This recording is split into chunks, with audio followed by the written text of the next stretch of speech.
Bom dia, pessoal. Vamos de BTC na manhã dessa quarta-feira, 11 de outubro. Agora na Espanha, 10 horas e 19 minutos. No Brasil, 5 e 19 da manhã. Gente, a violência dessa queda da BTC, chegamos a fazer a mínima até agora em 26.964.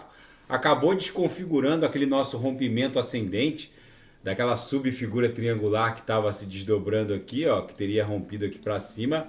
A gente acabou desenhando uma ampla figura triangular muito maior do que a inicialmente prognosticada, que estava linkando esses topos aqui. Acabou que o triângulo é muito mais amplo, mas a gente segue ainda num movimento de alta.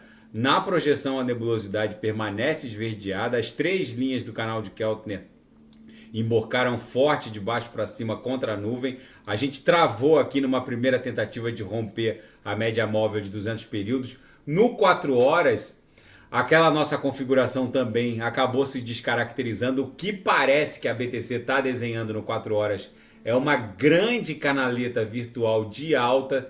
Depois de lamber aqui a aresta superior, agora a gente está lambendo a aresta inferior. Esse candle aqui no 4 horas que está se formando agora está engolfado pelo anterior. Isso aqui pode fatalmente voltar e estressar a aresta superior numa pernada impulsiva. O fato é que esse cenário de terra arrasada, quando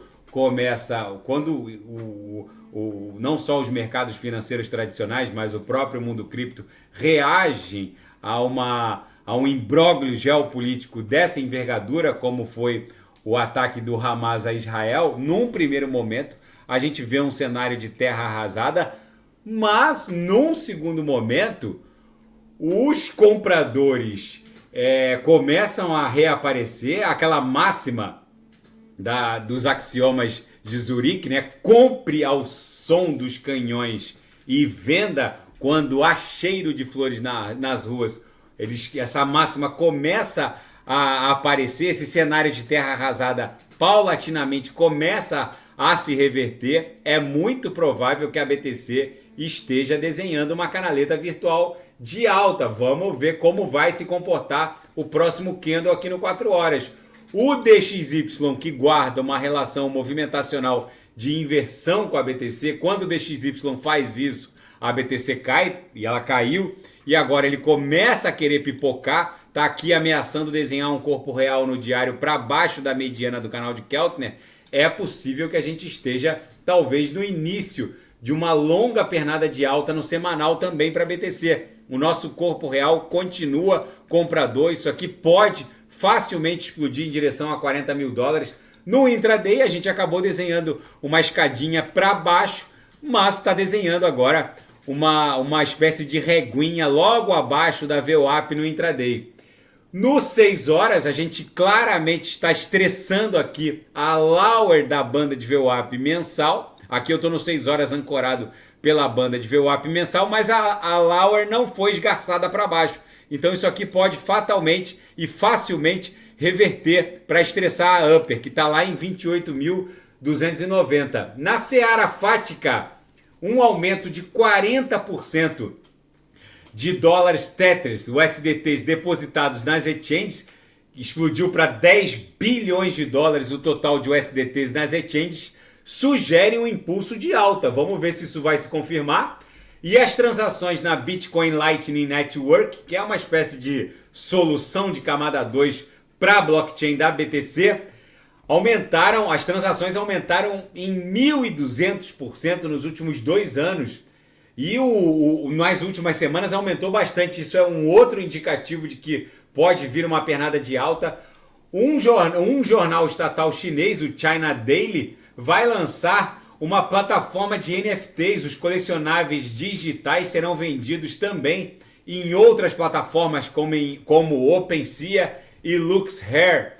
Na seara geopolítica e finanças internacionais, a guerra chega ao 4º dia e os bombardeios atingem Líbano e Síria. A Força Aérea Brasileira conseguiu resgatar brasileiros numa primeira missão de resgate. A Síria respondeu aos ataques de Israel e lançou mísseis nas colinas de Golã, o exército sírio disparou mísseis em direção às colinas de Golã. Os Estados Unidos enviaram o porta-aviões para o Mar Mediterrâneo Oriental. O presidente da Turquia, o Erdogan, criticou o envio dessa frota norte-americana em direção ao Mediterrâneo Oriental. Enfim, gente, o grande risco é esse conflito acabar se espraiando, atingindo o Irã. É provável que de alguma maneira Israel acabe respondendo ao Irã. Aqueles 5.000 foguetes, que na verdade eram drones, eram foguetes de uma geração acima de simples morteiros, com certeza foram fornecidos pelo Irã. Vamos ver como o Israel vai responder a essa vai ofertar uma contraofensiva contra o Irã. Por enquanto, a Síria e o Líbano já foram alvo de Israel. E um comentário muito interessante aqui na Zero Hedge: quando bombas começam a voar, talvez seja a hora da gente começar a pensar em comprar. Esse cenário de terra arrasada que se desdobrou não só no mundo cripto, mas também no mercado financeiro tradicional, talvez seja um ponto de inflexão. O petróleo subiu bastante, chegou ali a encostar em $90, mas o fato é que agora o petróleo está dando sinais de arrefecimento.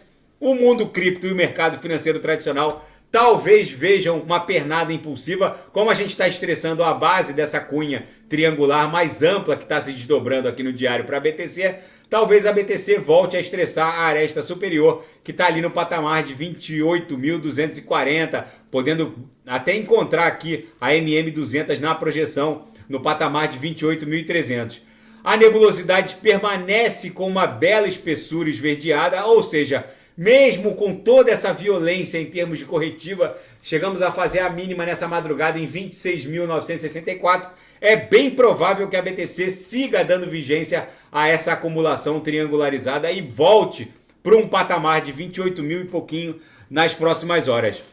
Esse cenário de terra arrasada acaba assustando muita gente que desembarca do mundo cripto e volta e resolve reembarcar quando tudo começa a subir, aí perde 10, 15% do patrimônio cripto. Daqui a pouco eu volto, vou fazer ADA, XRP, Shiba Inu, Polkadot, Kusama, e quem quiser sugerir alguma análise é só colocar nas mensagens abaixo. Grande abraço, até daqui a pouco.